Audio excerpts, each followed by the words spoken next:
Muy buenas a todos, ¿cómo andan? Otra vez acá, Aventurero Guillo, hablando de Dungeons and Dragons, hablando de rol en general de conceptos para potenciar nuestra interpretación de personajes en nuestra mesa. Y hoy, ya habiendo repasado la creación de un personaje, entendiendo cómo podemos habitar este mundo, quería hablar de un tema por ahí más puntual, más específico, y es el tema de los NPC. Para el que no sabe, NPC es de la sigla Non-Playable Character, que es personaje no jugable. O sea, es un personaje que comúnmente no vamos, como jugadores, no vamos a interactuar con él. El DM será quien lo lleve. No cuenta con tantas estadísticas, no cuenta con tanta detalle y profundidad de detalle, sino que es algo más simple a nivel mecánico, pero que puede ser muy complejo a nivel de relación con nuestro personaje. Y es uno de los temas que quería abordar en esta charla en base a mi experiencia siendo DM y jugador en distintas mesas de Dungeons and Dragons. Para abordar este tema vamos a ver primero también cómo lo aborda el manual de Master, principalmente que es el que más ahonda en el concepto del NPC. Por otro lado, el manual de monstruos también trabaja los conceptos de NPC desde una perspectiva más relacionada a lo mecánico por ahí. Y el manual de jugador toca muy poco, realmente para mi gusto, de cómo tu personaje puede relacionarse con él. Así que lo que vamos a ver va a ser consejos para jugadores de cómo relacionarse con los NPC, cuál es la utilidad de los NPC, darle ese sentido al NPC, y para Master cómo poder llevar a cabo estos NPC, cómo poder interpretar estos NPC de la manera que más nutra la historia y más vividos se sienten. Bien, y vamos a arrancar directamente con el manual de Master. El manual de Master dedica un capítulo entero a ayudar al Master a orientarse a la hora de interpretar un NPC. Lo vamos a pasar muy rapidito, porque me parece que es un capítulo que está bueno para leerlo completo, sentarse a analizarlo. Si les interesa la idea que intentemos analizar completamente algún capítulo del manual de Master, podemos hacerlo. Pero, como digo, este video es para jugadores y Master por igual. Entonces, vamos a revisar rapidito algunos detalles. En el manual de Master, primero nos arranca explicando qué es un NPC, ¿no es cierto? Y las maneras que podemos usar en NPC. Los NPC pueden ser aliados de los personajes, pueden ser aventureros que van acompañando a los personajes, pueden ser simplemente entregadores de misiones, los famosos quest giver, esa terminología de videojuego. Pueden ser, por otro lado, eh, vendedores, pueden ser el tabernero, es un NPC. Entonces, prácticamente los NPC son cualquier criatura con cierto grado de inteligencia con la que nuestro personaje puede interactuar. Por lo cual eso también incluye no solamente aquellas personas que encontremos en ciudades, en puestos de venta o que estemos rescatando, sino también a los villanos. Entonces, los NPC abarcan un espectro muy grande de personajes dentro del mundo y obviamente van a ser muchísimo mayores que los aventureros. Pero hay que tener en cuenta que las reglas del NPC no aplican igual que las reglas de los aventureros. Por un lado, el aventurero va a ser un personaje que va a evolucionar con el tiempo, ¿no es cierto? Que va a ir creciendo, que va a ir mejorando, que va a tener un progreso. Por el lado del NPC, el máster puede dedicarle un tiempo a su progreso, o si el NPC acompaña a la parte de las aventuras, va a tener un progreso, pero no es la regla, no es lo común. El NPC va a ser estático en la mayoría parte del tiempo, mientras el personaje va a evolucionar cada tantas partidas, o sea, subiendo su nivel. Y obviamente que el personaje también va a cambiar su impronta, su forma de relacionarse y demás. El NPC va a ser algo más estático. O sea, va a mantener su personalidad y va a mantener sus rasgos y no los va a alterar bastante. Entonces, lo que sí va a haberse cambiado por ahí es la relación entre el NPC y los héroes. Para entender los NPC también tenemos que entender qué son los héroes, ¿no? Como ya he dicho otras veces. Si crear un personaje para jugar Dungeons and Dragons y no estiman en salir de la aventura, están creando un NPC. O sea, si su objetivo es quedarse en el pueblo, poner una taberna y se terminó la partida ahí, en una partida terminaron la aventura que ustedes querían para su NPC, que era poner una taberna en el pueblo, su personaje es un NPC. Entonces, el personaje justamente es alguien que tiene mucho mayor conciencia, al mismo tiempo tiene mayor poder y mayor capacidad de evolución. Entonces, queda en el personaje decidir si va a tomar el toro por las astas y va a incurrirse en la aventura, en salvar ese pueblo sometido por un tirano, en rescatar a esa princesa, en detener el fin de los tiempos. Va a quedar a manos del personaje decidirlo porque nadie más que él puede hacerlo. Básicamente es ese concepto de héroe que manejamos en Dungeons and Dragons y que manejamos casi en cualquier juego de rol. Porque si decíamos a Cthulhu, que es un juego totalmente distinto a Dungeons and Dragons, un vuelco de 180 grados en lo que refiere a cómo se juega Cthulhu y cuál es la idea detrás de Cthulhu. Lo que analizamos es que nuestro personaje es un periodista o un investigador o un detective o un policía que ha encontrado información que no debía encontrar y entonces debe decidir qué hace con esa información. Pero tiene que hacer algo con esa información porque si no, vuelvo a decir, la partida se termina ahí. Entonces, los héroes en todos los juegos de rol, los personajes que interpretamos, son personajes que tienen la capacidad de cambiar lo que está por suceder y queda en el personaje hacer lo posible por cambiarlo. Entonces el máster nos va a plantear desde ese aspecto la campaña. Pero por el otro lado, el NPC sirve como brindador de información, acompañante u enemigo en estos sucesos que están por ocurrir. Personajes que nos vamos a encontrar a lo largo del camino. Es muy gracioso que siempre, ¿no es cierto? Tipo para molestar al máster le pedimos el nombre de todos los NPC que nos encontramos en el camino. Es gracioso y es entorpecedor también. A veces es molesto, pero es molesto si no le vamos a dar la entidad. O sea, si vamos a pedir el nombre solo aparente para molestar. Pero si pedimos el nombre porque somos jugadores que le damos entidad a ese personaje, cambia la forma en que el máster lo va a ver. Yo tengo jugadores que he tenido jugadores que le han dado mucha vida a los NPC. Porque han caído sobre ellos, los han protegido, o los han investigado, o los han trabajado en los NPC muy a fondo. Y como máster me ha llevado a desarrollar ese NPC muy en profundidad. Y he tenido otros jugadores que los NPC eran NPC. A mí me gusta el aspecto donde asumimos que estamos viviendo una historia en un mundo vivo. Y si estamos viviendo un mundo vivo, los NPCs también están vivos y también se merecen ese tipo de respeto y trato como se merecen las personas. Entonces, esa para mí es la primera regla, entender que el NPC es un habitante más del mundo en el que nosotros estamos sumergiéndonos para vivir esta aventura. Y volviendo al manual de máster, entonces, una de las cosas que nos plantea el manual de máster es que para poder dar detalle al NPC, debemos tener en cuenta algunos de estos aspectos, ¿sí? Porque entonces de esa manera el NPC se va a sentir coherente en el entorno donde se encuentra y en la historia en la que se está transcurriendo. La ocupación y la historia del NPC. Es bueno entender por qué ese NPC está ahí.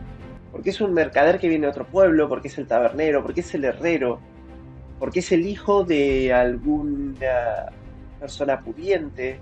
¿De alguien que tiene la capacidad de hacer algún cambio y no lo está haciendo? Entonces, ¿cuál es la historia y cuál es la ocupación de ese NPC? Es un punto clave para poder ubicar un NPC. Claramente que vamos a decir, bueno, habitan 3.000 personas en este pueblo. No podemos tener la ocupación e historia de las 3.000 personas, pero podemos tener la historia del pueblo. Entonces acá viene el primer consejo para Máster. Podemos tener la historia del pueblo y entonces en esa historia del pueblo entender, a dar un poco de contexto a la historia de cada una de las personas que van a estar ahí. ¿No es cierto? Va a estar quien esté de acuerdo, quien esté en contra, quien diga que esa historia es mentira, quien apoye las tradiciones hasta el final. Entonces ahí tenemos para nutrir la historia de nuestros NPC. Y las ocupaciones, tenemos que entender también a qué se dedica ese pueblo. ¿Es un pueblo minero? ¿Es un pueblo de mercaderes? ¿Es un pueblo costero? ¿Es un pueblo que se dedica a la tala de árboles? ¿Es un pueblo que se dedica a la construcción? ¿Es un pueblo militar? Bueno, eso también nos sirve para entender las ocupaciones. Porque obviamente alrededor de cada uno de estos conceptos ocurren otras cosas. Si es un pueblo militar donde estamos entrenando soldados, bueno, pero tiene que haber alguien que cocine, tiene que haber alguien que limpie, tiene que haber alguien que se encargue del orden, tiene que haber alguien que se encargue de la vigilancia, tiene que haber alguien que se encargue de del comercio, del traslado, o sea, entiende que hay un montón de otras ocupaciones que hay que atender. Entonces, básicamente, si entendemos la historia del pueblo y el contexto del pueblo, la utilidad de ese pueblo, el dicho reino, entonces podemos rápidamente darle historia y ocupación a nuestros NPCs. La apariencia va a ser depende de lo que quieran. Está bueno, hay como aspectos de la apariencia que están muy fijos, ¿no es cierto? Porque si yo digo que alguien es tuerto, y después digo que alguien es tuerto pero que tiene la marca de la espada, inmediatamente van a decir, uno tuvo un accidente, el otro fue en combate. Entonces, con la apariencia nosotros podemos jugar para dar detalles, pero tenemos que ser muy específicos. Entonces podemos dar detalles para que los personajes se interesen, o sea, los jugadores se interesen en ese NPC, si es que es lo que están buscando. Si están tratando de dilucidar sobre una batalla que pasó previamente hace 20 años, bla, bla, entonces yo digo que un NPC es canoso, se lo nota viejo y tiene tiene tajos de espada por su cara y sus brazos. Entonces ese NPC es el de la batalla, entonces yo lo puedo consultar. Entonces puedo usar la apariencia como recurso para atraer a los jugadores.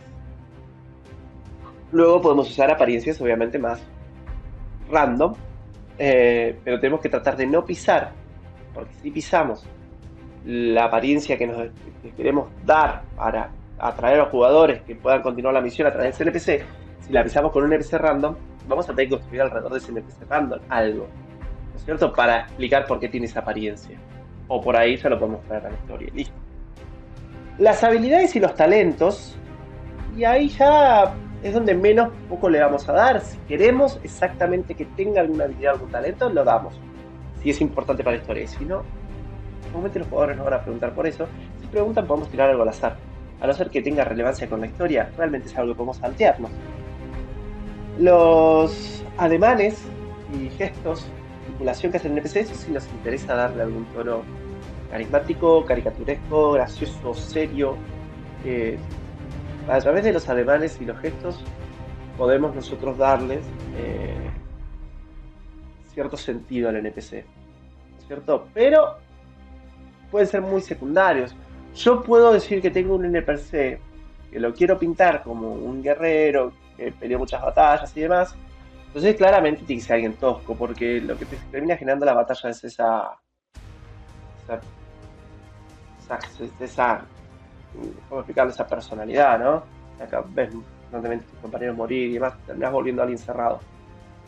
Pero por ahí quiero hacer que ese personaje se sienta más cálido, ¿no es cierto? Que a raíz de todos los traumas de guerra que tiene y demás los va sobrepasado, puedo darle un tono cálido de voz o inclusive un tono humorístico de voz.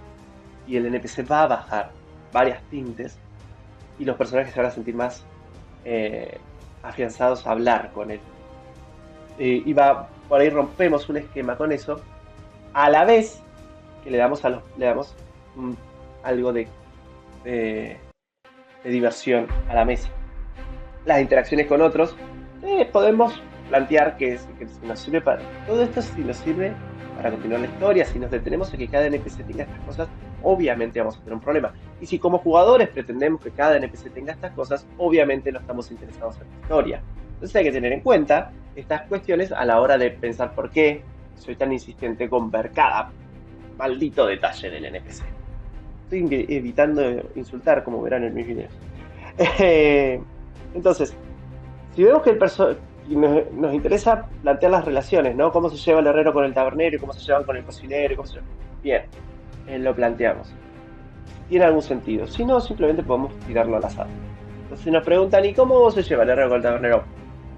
Un dado de 4 es muy bien, 1 es muy mal y ahí tenemos el resultado. Conocimientos útiles si nos sirve para la campaña, y no solamente si nos sirve para la campaña, porque no se nos ocurre, pero por ahí estamos con algo en el bosque, ¿qué pasa?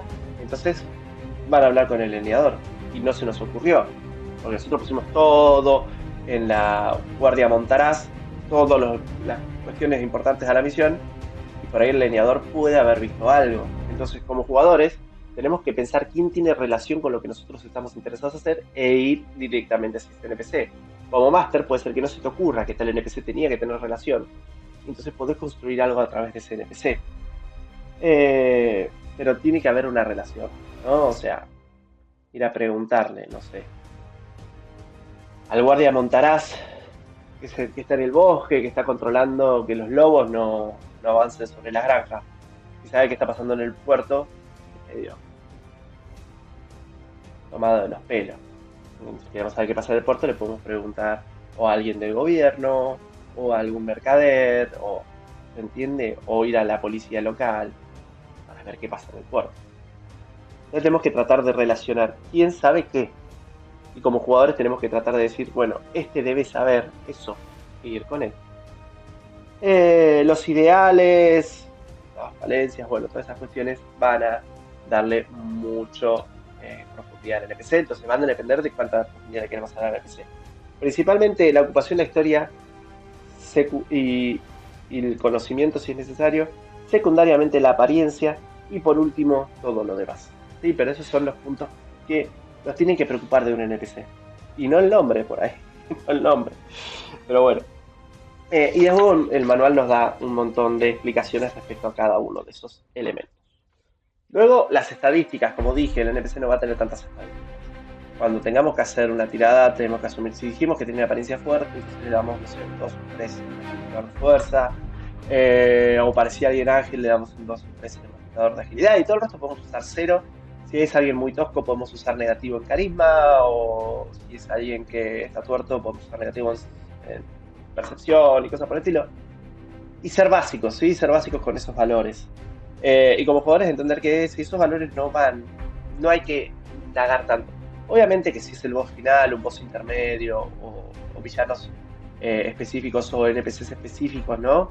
Podemos tratar de descubrir sus estadísticas, pero sus estadísticas van a ser súper básicas, ¿no? Para considerar. El NPC, y acá nos detalla algunos tipos de NPC, ¿sí? Como miembro de la party, bueno, un NPC que va a subir de nivel, que va a ayudar en las batallas, que va a ayudar en las tareas.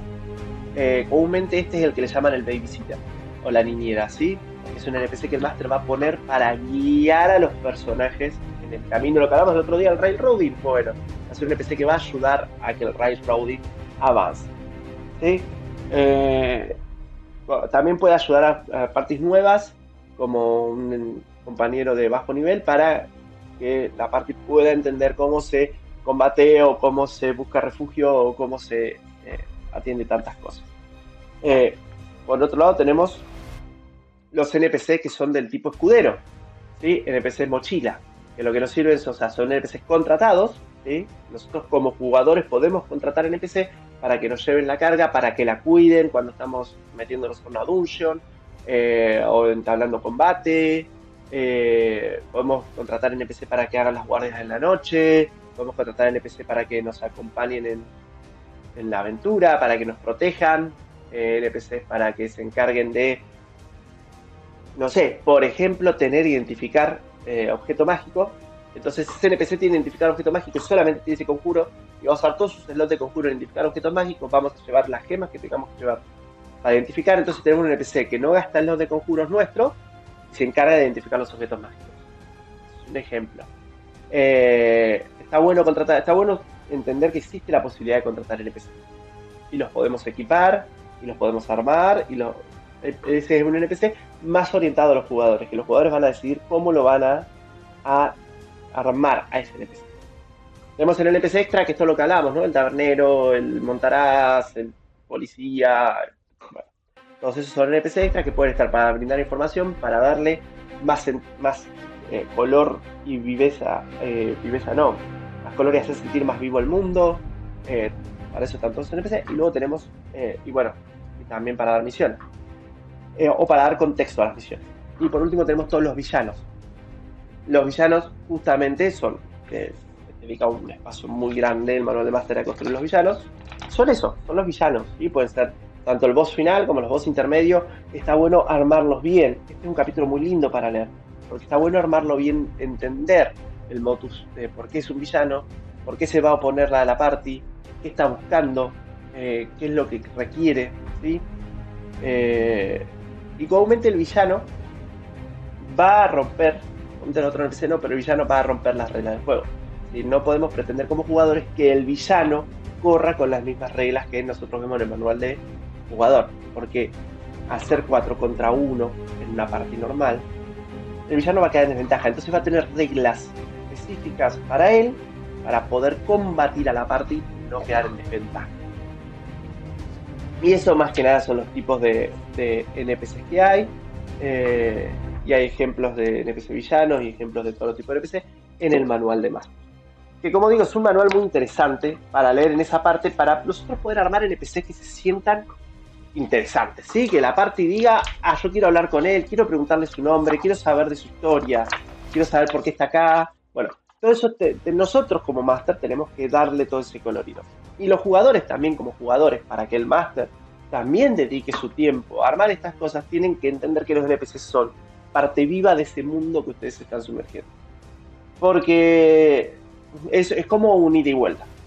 Si el Master arma NPCs con mucha profundidad de detalle y los jugadores no ahondan en esa profundidad de detalle, el Master lo va a dejar de hacer. Si el Master, como Master no armamos el personaje con profundidad de detalle, los jugadores no tienen nada en donde ahondar, entonces no lo van a hacer. Entonces es como medio un ida y vuelta, ¿sí? Pero hay que tener eso en cuenta. El manual de monstruos, que lo único que rescato del manual de monstruos a la hora de hablar de NPCs es los detalles que nos dan. ¿Sí? Como Master está bueno leerlos, y como jugadores está bueno preguntar por ellos, ¿sí? Por ejemplo, acá estoy viendo el ángel, en el manual de monstruos, y los ángeles acá nos describen su relación con su divinidad, por qué bajan al mundo, qué es lo que están buscando. Entonces todo esto le da contexto, sentido y coherencia a el ángel. Entonces cuando ponemos un ángel y ya vamos detallando esos conceptos, el siguiente ángel, los jugadores ya saben a lo que se enfrentan, ¿sí? Entonces, más allá de sus estadísticas, pueden saber el motivo por el cual un ángel bajaría. Entonces eso está bueno. Está bueno dar estos detalles, ¿verdad? De los monstruos y de NPCs monstruosos, por ejemplo, que tenemos, que ahora de monstruos avanza sobre eso, aunque tiene algunos NPCs más humanos o humanoides, pero explicar el porqué y como jugador preguntar qué es, qué sé de él. Requiere una tirada de religión, de inteligencia, de naturaleza o de historia. ¿Cuál es el conocimiento que tenemos sobre esto? Y por ahí andar en conceptos donde no sea necesario combatirlos de una. Por ahí conociendo su historia podemos resolver una situación. Pero ¿qué es un fantasma? ¿Por qué está un fantasma? Porque hay algo que lo vincula todavía a este plano. Hay una deuda pendiente. Bueno, puedo ahondar sobre esa deuda pendiente. En vez de erradicarlo, que como clérigo de la luz por ahí lo debería erradicar de una y no preguntar, que es una abominación para mi religión, que ese fantasma está ahí, y por ahí con una tirada de religión yo descubro que eso no, o sea, yo no voy a entrar en dudas, pero no sos un paladín, no sos un clérigo de la vida ni de la luz, y podés preguntar y por ahí resolver su problema, resolver esa deuda pendiente y hacer que el fantasma cruce solo al otro lado. ¿Se entiende? Y no usamos una sola estadística del bloque de estadísticas del fantasma. Pero hay que preguntar y hay que entender que no todo es simplemente una bolsa de HP o un dador de misiones o un vendedor de objetos. Si nosotros podemos quitarnos ese concepto de la cabeza como jugadores, podemos ahondar más. Y les digo que las partes que yo he tenido donde los jugadores ahondaban en el detalle de las criaturas que se iban encontrando, como si fueran maestros Pokémon escribiendo su Pokédex, lo hacía maravilloso porque resolvíamos por muchos otros lados las cuestiones, ¿sí? Y daba muchísimo coherencia a la campaña, y la campaña se sentía mucho más viva que simplemente ir pegándole a todo lo que parezca maligno o pidiendo la misión a todo lo que parezca bueno. Entonces, manual de monstruos, el detalle que tiene sobre cada monstruo es impecable para nosotros poder potenciar la historia mucho más. Como Master, leerlo, y como jugadores, preguntar por ello. Es tan sencillo como eso, y a eso va a nutrir mucho más la historia. Inclusive tenemos el Creature in NPC Cards, que es un extra que se vende en Dungeons and Dragons, no creo que no llegue a Argentina. Pero más allá de eso, lo que te provee es esto, ¿no es cierto? Es tener rápido el detalle, para no tener que ir a los manuales, obviamente, y poder sacar criaturas, NPCs y demás para darle rápidamente el sentido a nuestro mundo. Otro tema que quería rápidamente revisar, que a mí me parece interesante, es respecto a la campaña de cursos de Strat, porque entre las campañas que he leído, yo creo que no hay campaña que le dé más interés a los NPCs que Curse of the Strat. La maldición de Strat, en este caso yo tengo la reedición de la maldición de Strat, un manual maravilloso en muchísimos aspectos. Primero porque tenemos las locaciones, los mapas, los tesoros, la aventura, todo detallado muy brevemente para que como Master vos puedas incluirle todo el contenido que vos quieras en sí.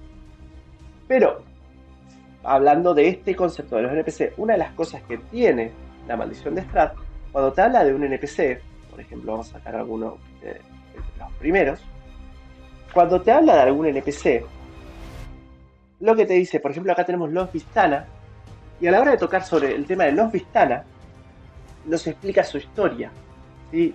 Su motivo, sus tradiciones. Entonces, yo cuando incluya un Vistana, sé más o menos qué es lo que voy a estar incluyendo. Sé más o menos cómo se viste, sé cómo hablan, sé cómo se relacionan entre ellos y con otros. Y en muy poco texto te explica qué son los Vistana, ¿no es cierto? Luego, si vamos a algún NPC específicamente, por ejemplo, Ismark, uno de los primeros NPC que nos vamos a encontrar en la aventura de la maldición de Strat, nos habla de la historia de Ismark rápidamente, nos habla de cómo interpretar a Ismark como Master y cuál es el sentido de que Ismark esté en esta aventura. Muy brevemente.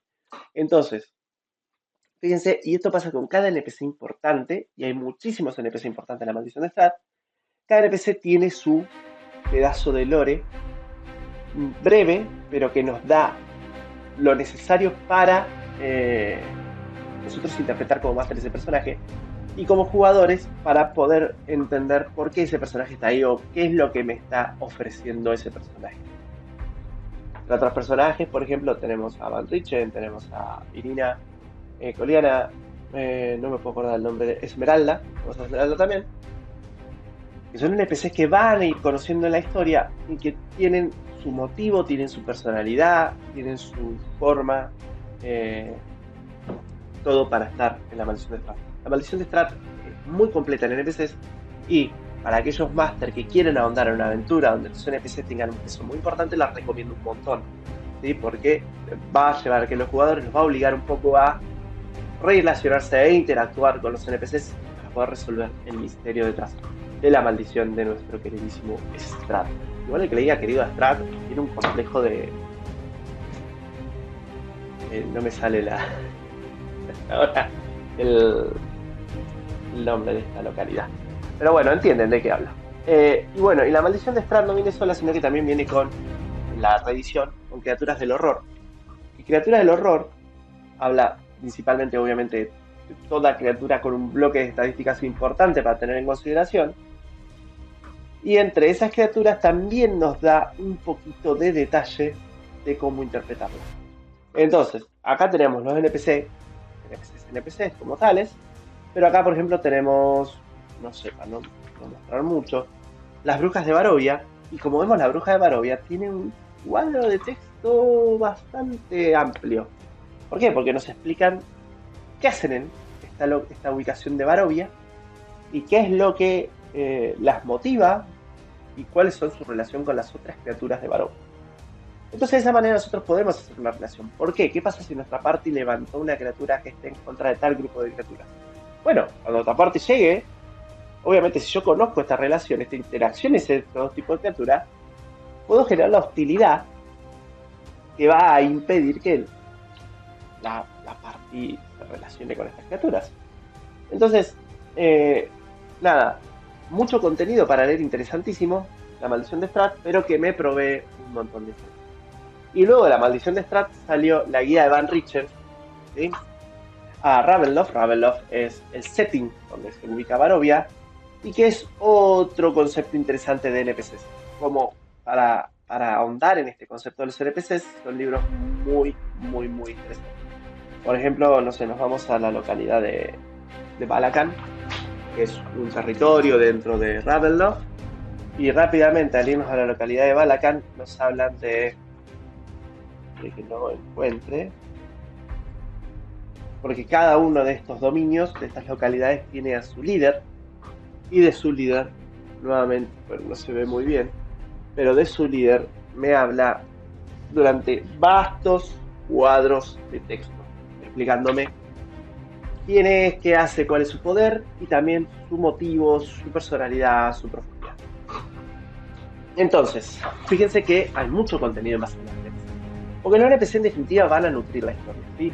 Como jugadores, si yo entro a un mundo donde los NPC son eso, simplemente tienen una frase preparada para decir, para mandarme la quest, o son una bola de HP a la que yo tengo que reducir a cero, no me voy a sentir vivo en ese mundo.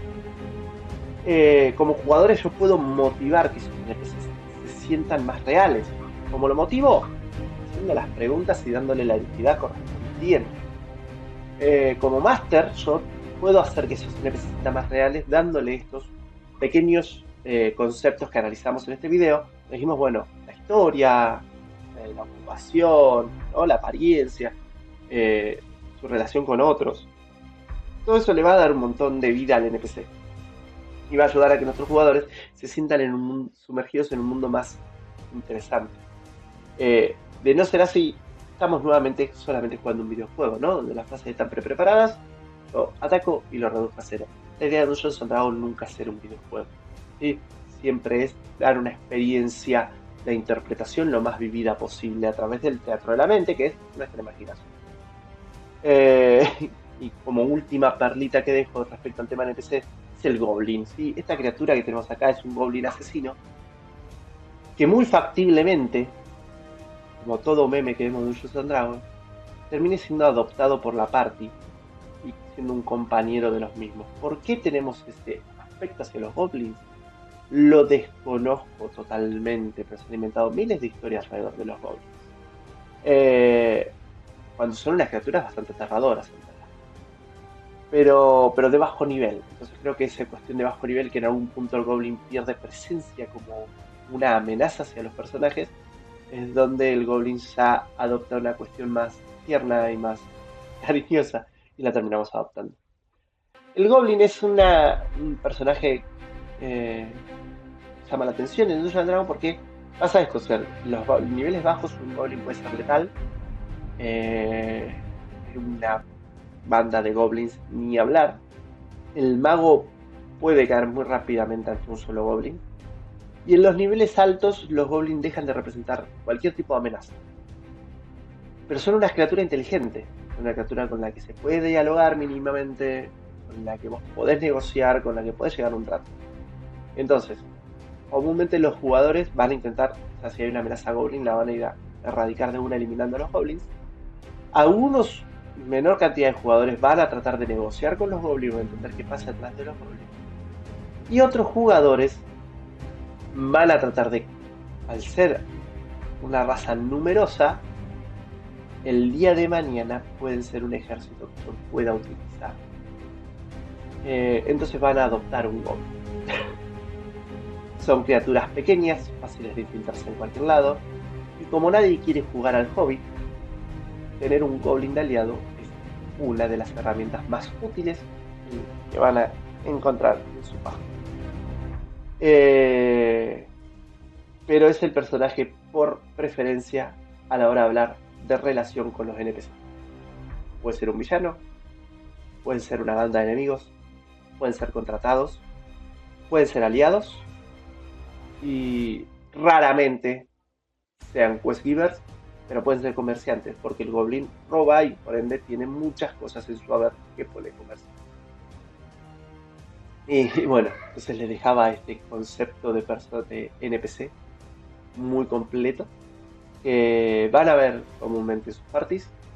Y nada, interactúen con los NPCs, charlen con ellos, fuercen al máster a darle más color a su mundo, que al final todos lo van a sentir mucho más recompensado.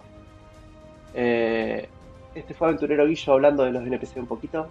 Espero todos estos datos les sirvan para mejorar sus partidas y que sus tiradas de dados sean exitosas. Un gusto.